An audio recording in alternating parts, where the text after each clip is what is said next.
Assalamualaikum warahmatullahi wabarakatuh. Kami dari kelompok 6 ingin mempresentasikan hasil diskusi kami mengenai Pusat Pertanggungjawaban Keuangan. Kami yang beranggotakan Sofiah Nurul Hakimah, NPM 19 10 10 30 12,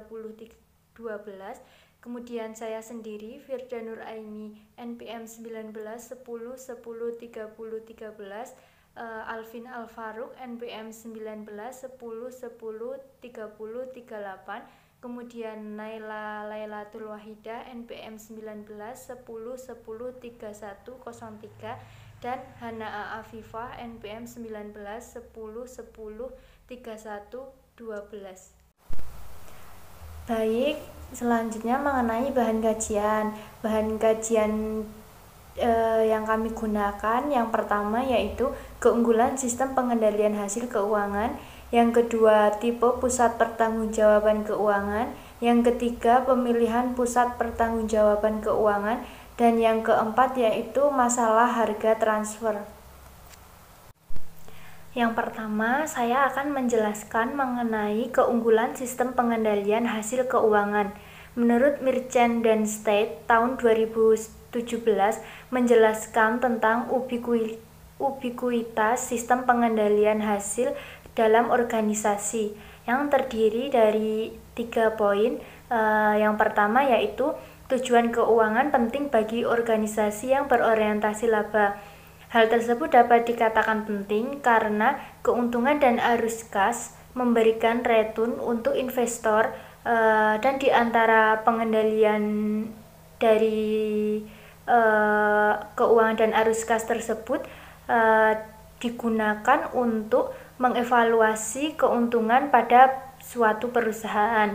Kemudian yang kedua yaitu pengukuran keuangan dapat memberikan ringkasan pengukuran kinerja. Hal tersebut dapat dilakukan dengan menghitung semua efek dari seluruh inisiatif operasi pada tingkat yang memungkinkan, seperti pasar, produk atau jasa, dan aktivitas lainnya yang ada dalam suatu pengukuran.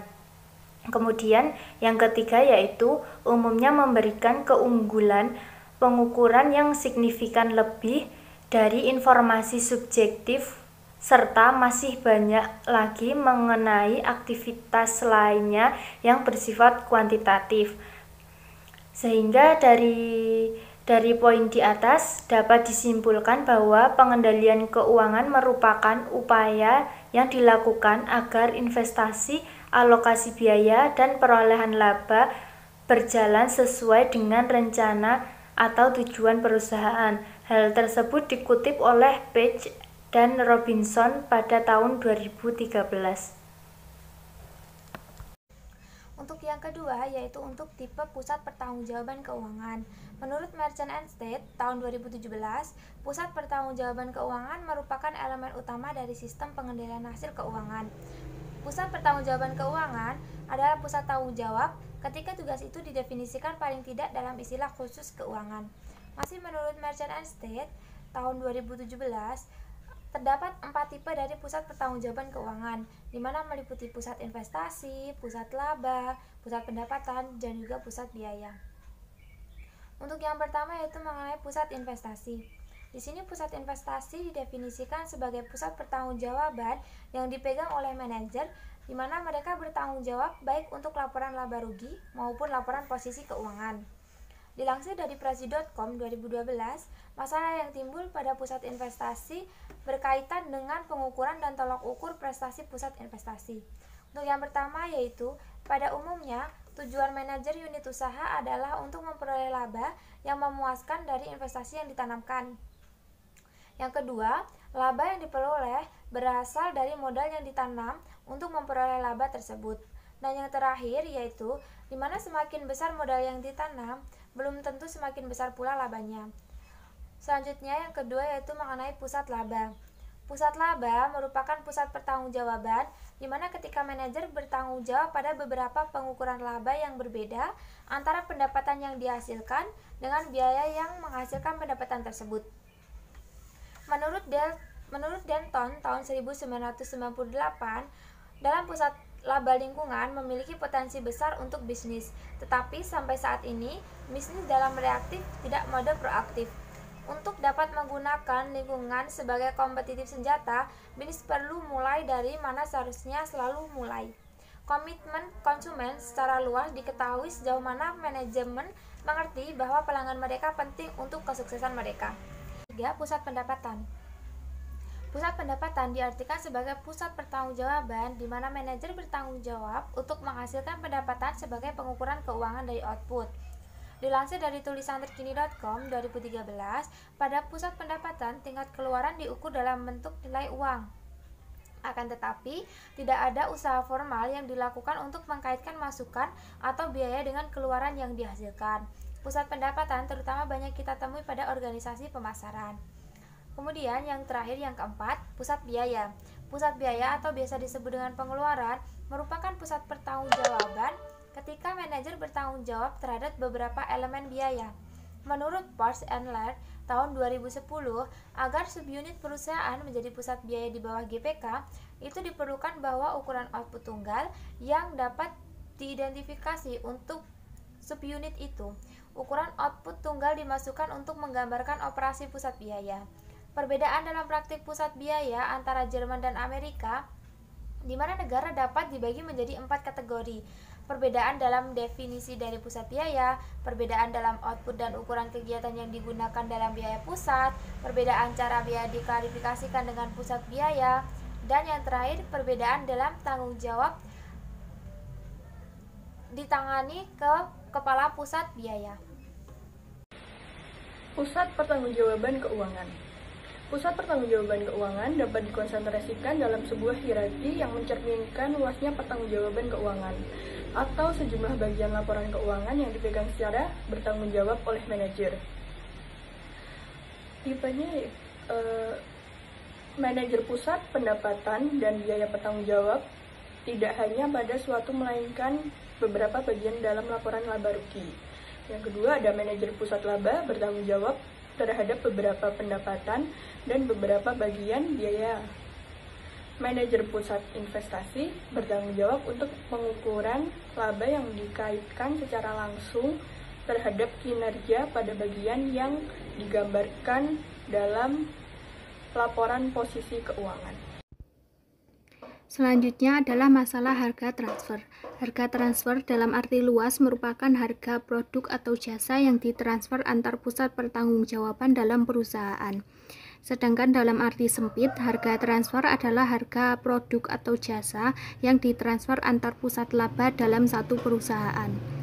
Istilah harga transfer dijumpai pada perusahaan yang organisasinya berbentuk desentralisasi dan disusun menurut pusat laba. Pusat laba atau investasi sering memasok produk dan jasa ke pusat laba atau investasi lainnya dalam perusahaan yang sama. Ketika hal itu terjadi, ada mekanisme untuk menetapkan harga transfer. Kemudian tujuan dari harga transfer ini sendiri adalah yang pertama menyediakan sinyal ekonomi yang layak sehingga manajer yang terpengaruh akan membuat keputusan ekonomi yang baik. Secara khusus, harga harus benar mempengaruhi keputusan manajer pusat laba penjualan tentang berapa banyak produk atau jasa yang dipasok secara internal dan keputusan manajer pusat pembelian tentang berapa banyak produk atau jasa yang dibeli secara internal. Kemudian yang kedua, harga transfer dan pengukuran laba sesudahnya harus menyediakan informasi yang berguna untuk mengevaluasi kinerja dari pusat laba dan manajernya. Harga transfer ini secara langsung mempengaruhi keuntungan dari kedua entitas, baik penjualan maupun pembelian. Yang ketiga, harga transfer dapat ditetapkan untuk memudahkan laba antara kesatuan perusahaan. Nah, tujuan ini berhubungan dengan penghematan pajak. Yang selanjutnya adalah alternatif harga transfer. Banyak perusahaan menggunakan beberapa dari tipe harga transfer. Nah, tipe harga transfer ini terbagi menjadi 6. Yang pertama, harga transfer berdasarkan harga pasar atau market-based transfer pricing. Harga yang dikenakan secara internal biasanya identik dengan harga yang dikenakan ke pelanggan luar. Meskipun beberapa perusahaan menerapkan diskon atas harga pasar untuk mencerminkan ekonomi dari perdagangan antar divisi di dalam suatu perusahaan. Metode ini merupakan ukuran profitabilitas dan kinerja yang paling baik karena objektif, sehubungan dengan situasi langka di mana pasar persaingan sempurna terjadi untuk perdagangan produk maupun jasa. Nah, hasil tersebut sangat optimal dalam pengambilan keputusan dan evaluasi kinerja yang bertujuan untuk menetapkan harga transfer berdasarkan harga pasar kompetitif. Yang kedua adalah harga transfer biaya marginal atau marginal cost transfer prices. Ketika produk dan jasa setengah jadi ditukar pada biaya marginalnya, maka mudah untuk menetapkan kontribusi total yang dihasilkan oleh barang dan jasa pada perusahaan secara keseluruhan. Total kontribusi yang dihasilkan oleh produk atau jasa akhir kepada perusahaan secara keseluruhan hanya sama dengan harga jual produk atau jasa akhir dikurangi biaya marginal dari produksi. Nah, metode ini langka digunakan terutama disebabkan oleh fakta bahwa transfer biaya marginal memberikan informasi yang buruk untuk mengevaluasi kinerja ekonomi, baik pusat laba penjualan maupun pembelian, dan relatif sedikit perusahaan yang dapat mengukur biaya marginalnya secara akurat. Kemudian perusahaan yang menggunakan biaya transfer berdasarkan biaya marginal biasanya menentukan biaya marginalnya sebagai biaya variabel standar. Tetapi tidak ada perbedaan yang jelas antara biaya tidak langsung variabel maupun tetap. Yang selanjutnya adalah harga transfer biaya penuh atau full cost transfer prices. Harga transfer berdasarkan biaya penuh menawarkan beberapa keuntungan. Yang pertama, menyediakan ukuran yang kelangsungan hidupnya, atau dalam hal ini harga transfer itu sendiri dapat bertahan dalam jangka yang panjang.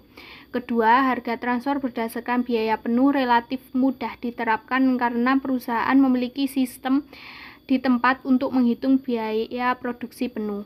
Akhirnya, harga transfer berdasarkan biaya penuh yang tidak menyimpang untuk tujuan evaluasi pusat laba atas penjualan diperbolehkan untuk memulihkan setidaknya biaya produksi total.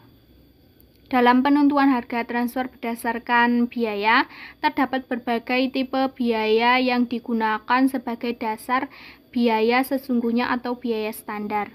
Nah, tipe